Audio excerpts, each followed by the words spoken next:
Morning, mate. How you doing? How are you really? Well, Joe, I'll tell you how I am for a change, because I've struggled this week, and I know a couple of you noticed, missed some of the morning videos. It's probably a bit of a red flag, wasn't it? I don't know if it's adjusting to the clocks going back, or November, or it's darker in the mornings, or I don't know what it is, but struggled keeping the routine, and just been in my own head a bit all week. Just not been feeling myself. So, having a chat with the wife last night. She said, "You've not really been able to do your routine, have you?" And I said, "No." And it isn't because I don't want to. And I know the routine you have to do. And, you know, like I said to you a few weeks ago, I ain't better than you. When I say some of the things that I say to you in the morning, I'm as much saying it to myself as I'm saying it to you guys. You know, get up, do it, stop being a little bitch. And yeah, you know, just trying to fuck up a little bit less than I did yesterday. But yeah, I've not had a good week this week. So Friday, trying to finish it strong. It's deadlift day. And I think a little bit of post-event blues after doing HYROX. A little bit of frustration at the calf injury, not managing to heal as quick as I would hope. And everything else. Just, you know, the dark nights, the leaving work when it's pitch black. You know, it's only just about getting light by the time you get there. Just a combination of everything in it. It's just one of them. Just got to keep plodding along and hope that we get through it. Get out the other side. I had a ton of messages from you that I've watched In Waves and War. And I'm really debating going away from what Stephen Howson podcast is meant to be, which is trying to be, which I think we're nailing, to be honest. I mean, last couple of videos were uploaded in 4K. I think from a cinematography point of view, they're quite high level. Are they perfect? No, but we're trying to just make them 1% better every single episode, aren't we? Which is why we have 100 episodes to run at. Can I get better in them? Can the videos get better? Can the edits get better? Can the audio get better? Every single week, and I think we're at a pretty good level with them. Yesterday's episode that went out at lunchtime yesterday with Ella, I've had a lot of messages about that. Maybe not as many as I had with Jay, because I think the impact of Jay with the following that, you know, he and I have with the fan channel means that's probably always going to be one of the biggest ones that we do. But I've had a lot of messages from people about that one. So that's good to see. And I knew it was a heavy episode, you know, and it's a woman who runs a clinic. She talks about, you know, surviving trauma. She is a psychotherapist, I think it is. It's not psychiatrist, it's psychotherapist, I think is a correct title. Runs a clinic, the Northampton Clinic, looking at all sorts of different stuff. And I like the fact that it's not just, you know, sit down and talk. She actually wants you to go out and move and stuff. She's big into cold therapy and that as well. We had a conversation about that. That came up in the episode, because I'm such a little bitch when it comes to the ice bath thing. I really tried with the ice bath. We had one in our garden, and I probably got, I think the most I did was 55 days, 60 days, maybe rings a bell, something along those lines. And I started it in like August. So around about this time of the year was when I just fucking couldn't get in it.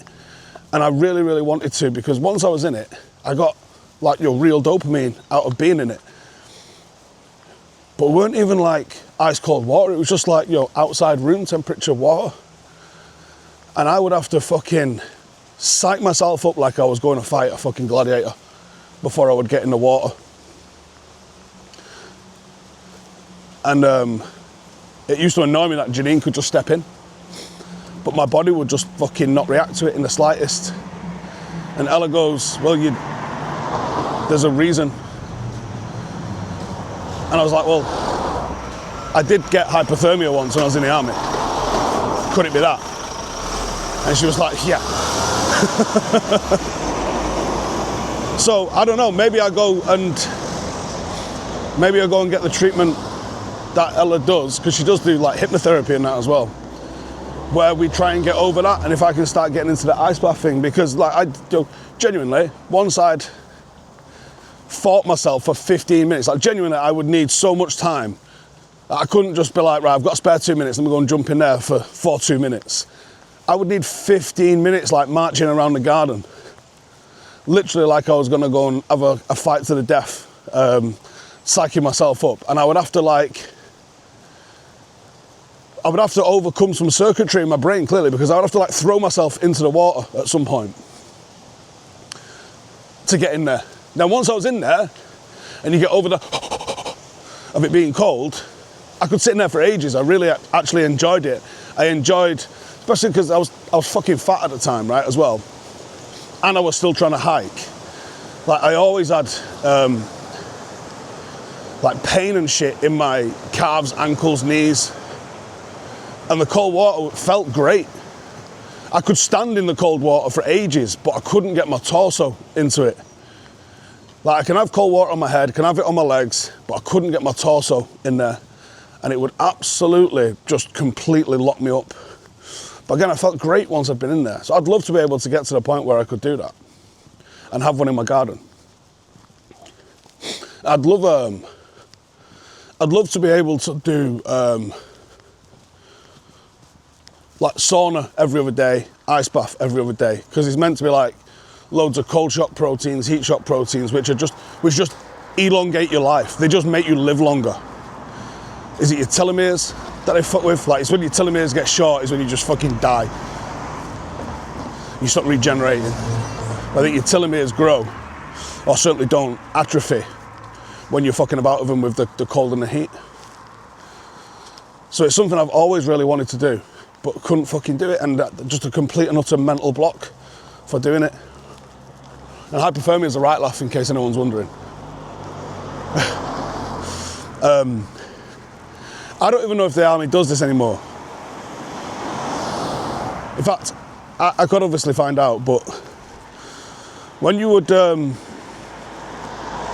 on an exercise, you would lay line, and it looked like speaker wire, just like two little pieces of wire, and you would plug these into a phone, like a battlefield telephone, and then like 1 ring would mean it's yours, 2 rings would mean it's mine, 3 rings it means it's his, and you would like chain them along to each little command post. And I was laying line for a fucking underneath this bridge, and it was in Otterburn, and it was snow on the ground, and ice had like done the river, and I couldn't tell if I was standing on was the river bank or the river, and I thought it was the river bank underneath this bridge.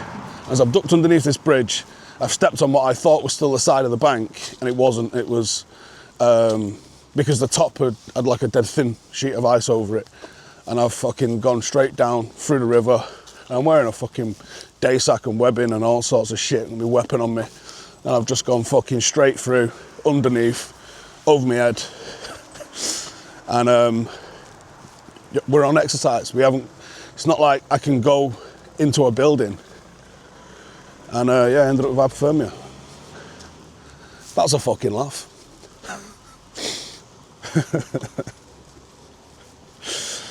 Oh, fucking hell.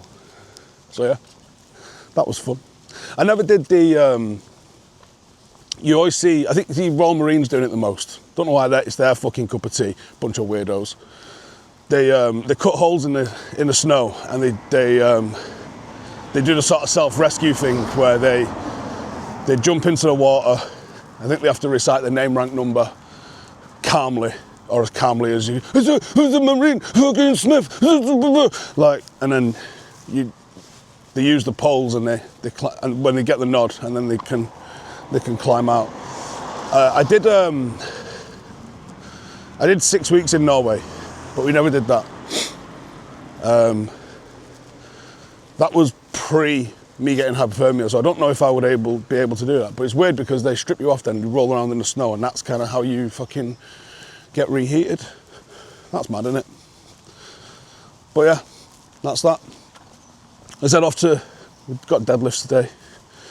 I'm hoping to do a run walk next week. It was planned for this week, but my calves still don't feel right. They still feel tight and they still feel a little bit weak. So half an hour of mobility on my calves every single day. Ankle rocks, dorsiflexions, calf raises, tib raises.